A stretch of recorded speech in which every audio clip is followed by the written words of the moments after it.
guys, just wanted to share a pretty vulnerable video with you guys. I'm gonna start vlogging a little bit more, but really just wanted to share my journey with all of my health things and just be open and honest with everybody, and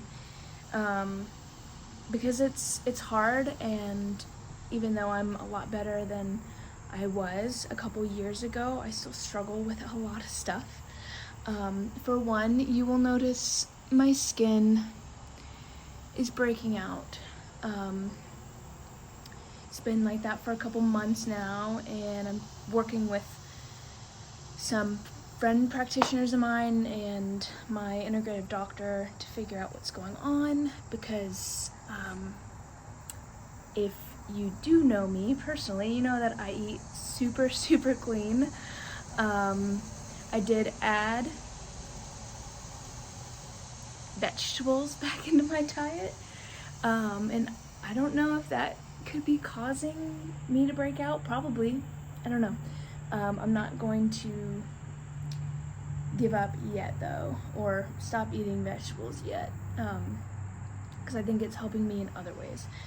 But yeah, this video is pretty much about working out and what I've been through, and kind of how I'm really not happy with the way I look, and I know looks aren't everything, but I really, I'll say this in the video, I really want the way I look to reflect how I live my life. And it's just been humbling and challenging all at the same time.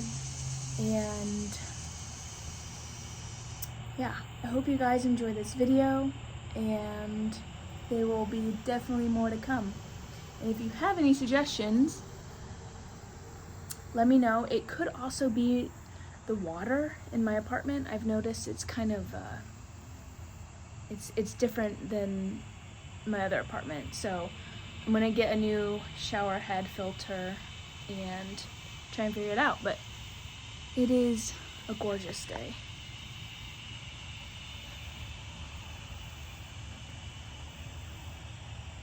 I'm just so blessed to have this right outside. So I wanted to start documenting my health journey a little bit more, and just kind of like what that looks like, and working out. And yes, I use Bluetooth headphones, don't kill me. But when I got really sick and became bedridden, I had lost so much weight, and most of it was muscle, and I lost a lot of strength. And so I'm currently trying my best to get all of that back. So in January, I started a reverse diet, adding food back in. I was carnivore for 2 years, but started adding other food back in so I could eat more. And then I started doing MAPS anabolic, and that was just too much for me, too much volume. And so I started working with a personal trainer, and then had to just really focus on mobility work. That was really the only thing I could do. And then I ended up doing MAPS 15 with Mind Pump, or through Mind Pump. And but now I'm currently in another, just, I guess, rut of trying to be able to work out, but just not having the strength to do so. So anyways, today and this past week, hold on, there we go. Since getting sick, I have like no margin for stress, and when I get really stressed, everything just, my health just declines really quickly. And so I've been trying to just make sure I'm eating and walking, and then yesterday and today I started doing some more strength training again after just a week of taking off, and I'm already like back to square one again, which can be really frustrating and discouraging because I'm trying to build muscle and strength, and it's been super challenging. For those of you who don't know, I got diagnosed with dysautonomia, whatever.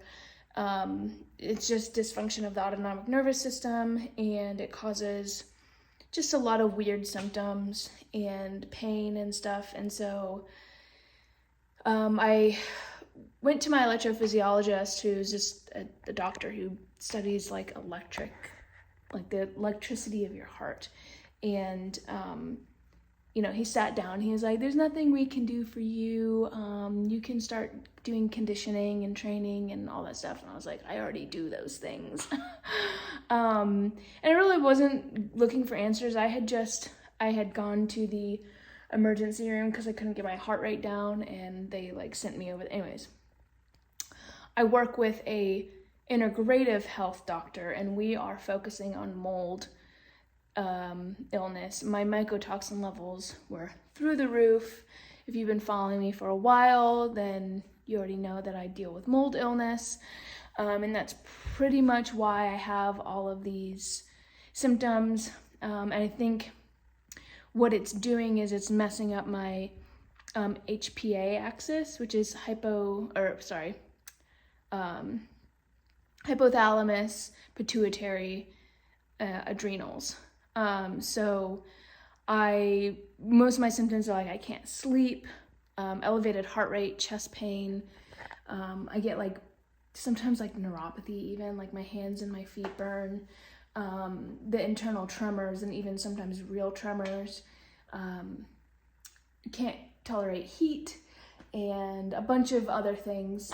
But since I started strength training and all this stuff, I've definitely seen improvements, and I seem to recover quicker. And I'm not sure if it's because I'm eating more calories. That could probably be it.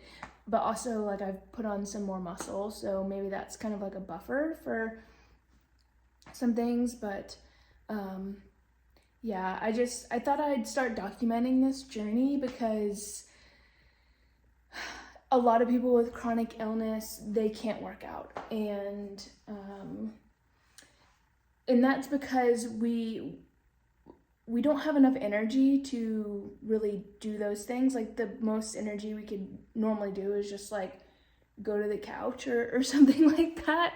But I've been really blessed to just continue getting stronger and healing, and I think I'm just really strong-headed too, so that definitely has helped. I don't take no for an answer most of the time.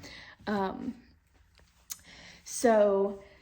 anyways, yes, people who have chronic fatigue or any other chronic illness, they usually end up with it's called PEM, post-exertion malaise. So when they extend themselves too much, they either start to feel like they have the flu, or all of their symptoms flare up, which is usually what happens, especially to me. But I've just been not overworked, but I've just been really stressed lately, and still dealing with some things that had happened a couple months ago, and so it's been a little challenging. But I'm working with a bunch of different types of people, and of course I know what to do, but it's also, I like to have accountability, and sometimes I just have to tell people, sometimes people just have to tell me to do the things that I already know how to do. Sometimes having too much knowledge, though, is kind of a bad thing. I get analysis paralysis, and so I'm excited for this new chapter, and I really, really, really, really want my body to reflect how I live my life. And it's been challenging since I was so thin. I got down to 118, which, I mean, it's not, if you looked at me, you wouldn't think, oh, but I've been 150, 160 my whole life. So to lose that amount of weight so drastically, and it was mostly muscle. It's been challenging, but it's also been really challenging putting it back on. A lot of body dysmorphia, a lot of just struggling, and especially with the strength. I used to practice Muay Thai and Brazilian Jiu-Jitsu, and I was always in the gym lifting weights, and I think that kind of snowballed into why I got chronically ill, because I was go all the time, and I just burnt myself out and ruined my adrenals. So here we are. This is about 3 years later, and I'm ready to have more margin and be strong and healthy again. So just thought I'd take you a little bit deeper into my journey and vlog everything. And yeah, so I hope you guys enjoy this, and if you don't, well, sorry, just don't watch me again. But I'm gonna cook some dinner. I've got some stew beef, I think. Yeah, and carrots, and I'm just gonna cook that up. And I like making like soup. I love soup. I know it's still summer, but I like soup. It's easy and it's quick and it tastes good. And yeah, so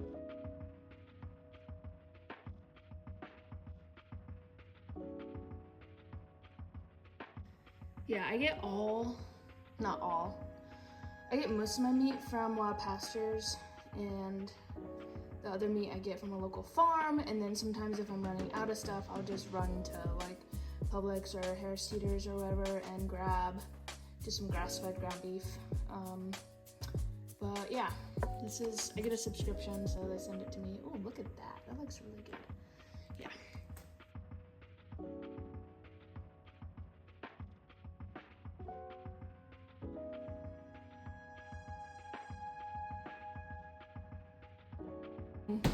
Kerrygold butter. Again, I've been balling on a budget, let me tell you. So, I just gotta figure out. I normally buy stuff from Costco in bulk, but I've just been having to kind of get what I need when I need it and heal. But I do stay pretty much animal-based. Like this morning, I had chicken and eggs for breakfast, like in a lot of butter. So it's like probably my diet's 90% animal-based and 10% plants. Like I had cherries with my breakfast, and then like I'm having carrots with this. But yeah, it just adds more, I think, makes me a little bit more happy.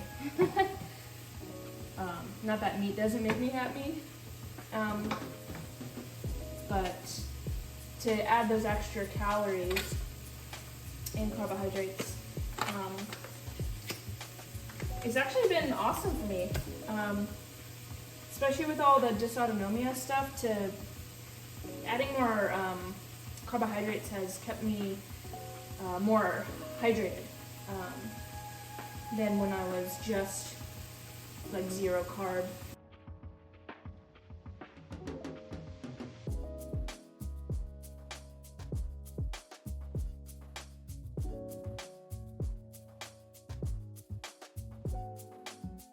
I will show you. So I'm just gonna let this, I don't think this is the right lid, it might be. Yeah. I'm gonna let this hang out for a little bit, bring it to a boil, and then I'll just simmer it for a little bit. This is just in case like the electricity goes out. I want to be able to filter my water, but I don't use it too much. I use this mostly. And then The only bad thing about this is that it kind of takes out all of the like minerals and everything. So I use electrolytes mostly when I drink water anyways. But yeah, this is, I've had one for a while, but this is the second one I've had. The first one I had, we don't need to talk about what happened to that, but I have one now and I love it. And then I just put, I either put just salt in it. Sometimes I get those minerals, like those mineral drops, but I just use Relight. I really like the unflavored one, but I think the watermelon lime is my favorite. So, gotta keep my salts up with the dysautonomia. Soup is done. I'm gonna shred some Parmesan cheese on it. I get this from Costco. Probably add more salt, of course, and maybe sit on my porch and enjoy that rain. But thank you guys for watching. Give it a thumbs up, like, share, subscribe, comment, all those fun things, and I'll see you in the next one.